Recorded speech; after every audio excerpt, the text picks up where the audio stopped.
Bonjour et bienvenue dans la partie 4 des vidéos Premier pas, test et bidouillage divers avec Symfony 2. Dans la première partie, nous avons vu l'installation et le paramétrage de base du framework. La partie 2 nous a permis de créer une page et de modifier un contrôleur, ainsi que de créer une vue sans utiliser Twig. La troisième partie a été l'occasion de réaliser le site de l'année qui donne à la fois la météo et l'horoscope. Au travers de ces différentes explorations, nous avons identifié les principaux répertoires du framework et touché du doigt le routing et le modèle MVC proposé par Symfony 2. Dans cette quatrième exploration, il est temps de voir plus grand, plus universel et de nous pencher un peu sur la traduction de notre application. Il s'agit de l'internationalisation, appelée quelquefois I18N. Alors là, il est temps de faire un petit peu de vocabulaire. Pourquoi I18N?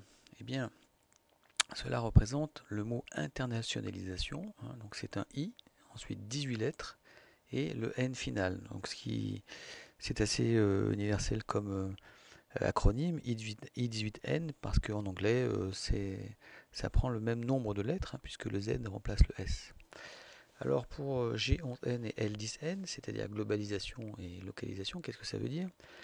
Eh bien, la localisation, ça va être plutôt les aspects linguistiques locaux.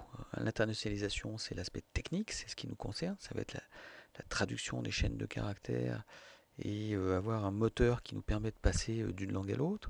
La localisation, ce seront les spécificités locales. Par exemple, si vous avez un site qui est en espagnol à destination du Mexique, il y aura des particularités locales qui seront donc différentes si c'est un site qui a vocation à être vu par des Espagnols de la péninsule ibérique. L'aspect globalisation, eh bien, c'est à la fois l'internationalisation et la localisation, donc l'aspect technique et l'aspect linguistique, mais également un effort, une réflexion sur le contenu. C'est-à-dire qu'il y a des choses qui seront politiquement correctes au Mexique et qui ne le seront pas en Espagne et vice-versa. Voilà pour le vocabulaire. Alors nous allons rester sur le I18N et voir comment, avec notre framework et notre PHP, nous allons pouvoir utiliser différentes langues sans trop de difficultés. Donc au niveau du principe, dans le source PHP, les chaînes seront dans votre langue ou associées à des mnémoniques, mais elles seront traduites à la volée grâce à des fichiers de correspondance. Donc on va voir techniquement comment il faut faire. Et dans la mesure où une URL ne doit identifier qu'une seule ressource, sinon les moteurs de recherche seront plutôt perdus, eh bien une partie de l'URL indiquera à l'application quelle langue adopter. Voilà au niveau des grands principes. Ok, alors à savoir que on a une doc en français sur la gestion des traductions avec Symfony, sur le site de Symfony, dans le book, qui donne également les grands principes de la gestion des chaînes de traduction avec Symfony. Donc, premièrement, activer et configurer le composant Translation. Deuxièmement, faire abstraction des chaînes de caractères avec des appels au translateur. Créer des ressources de traduction pour chaque locale supporté. Et enfin, déterminer, définir et gérer la locale de l'utilisateur dans la requête et optionnellement dans la session. Donc là, c'est un petit peu technique, mais on va voir très concrètement comment tout ça peut s'articuler. Ok, donc pour aller plus vite, je vais diminuer les commentaires vocaux. On fera une synthèse plus tard.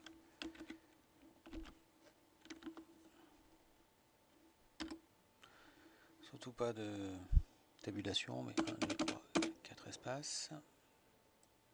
On a dit qu'à Symfony que la langue par défaut sera le français. Au niveau du routing, si on veut que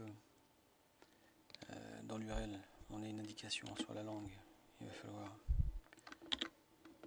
paramétrer la possibilité de renseigner la langue.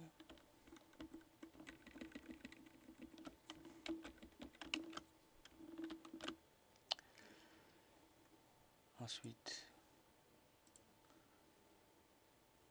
les infos sur la traduction on le trouvera sur ce site. En l'occurrence, là, on a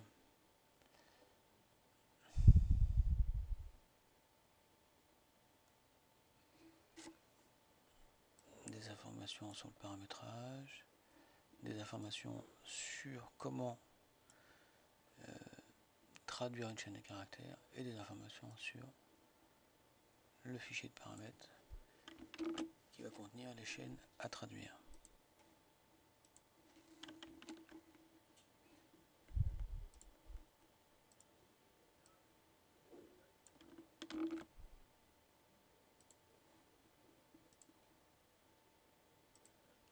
Ce fichier sera dans Resource Translation.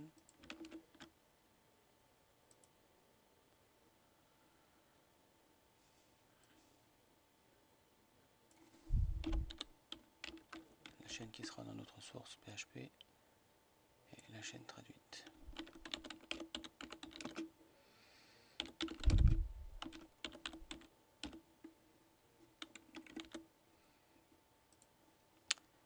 Si on veut traduire l'application en italien ou en anglais, il faudra autant de fichiers que de langues qu'on souhaite gérer.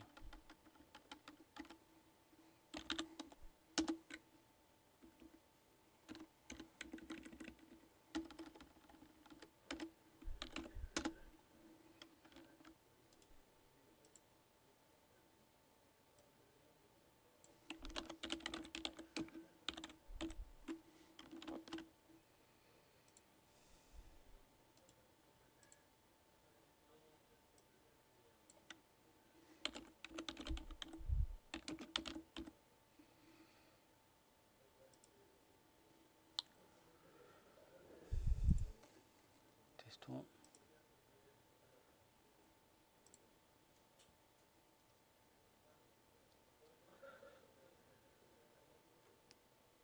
Problème de route, puisqu'on a rajouté local.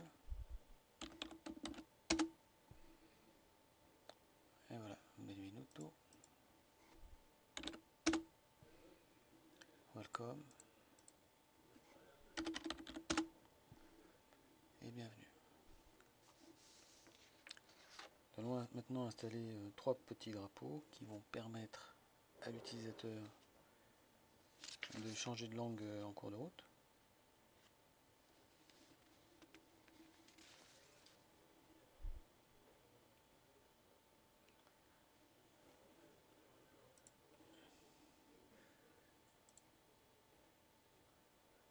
Un petit peu de style.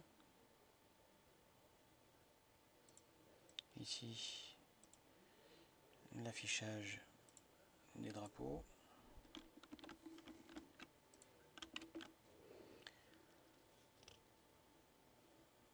Et là, donc l'utilisation d'un helpers Symfony. Donc les helpers, le cookbook nous donne des informations à ce sujet. Hein. Le but du helper, c'est de asset, c'est de l'assistant asset et de rendre l'application plus portable. Hein, ce qui permettra de pouvoir déplacer le répertoire principal à un autre endroit sans avoir à changer cette ligne hein, qui est construite par rapport à la racine du site.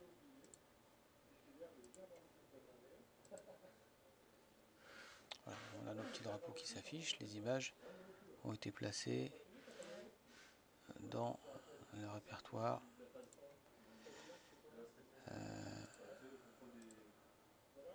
web, dans le sous-répertoire du répertoire web. Alors c'est pas ce qui est recommandé par l'académie, mais on a fait ça pour aller au plus vite.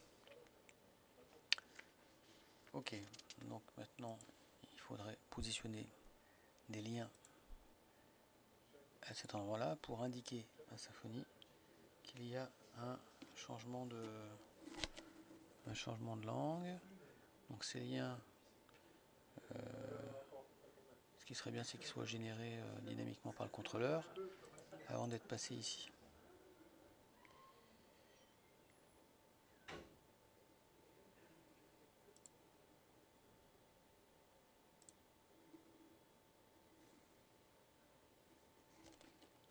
Donc les créer là. Voilà.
Ok, donc j'ai eu des petits problèmes de son. Donc pour résumer, les fichiers importants config.yml où on paramètre la langue par défaut, le routing pour préciser la langue dans l'URL, ensuite le service de traduction, les éventuels helpers, donc la generate URL et assets, et enfin les fichiers XML de traduction qui vont contenir les différentes ressources. Bon test!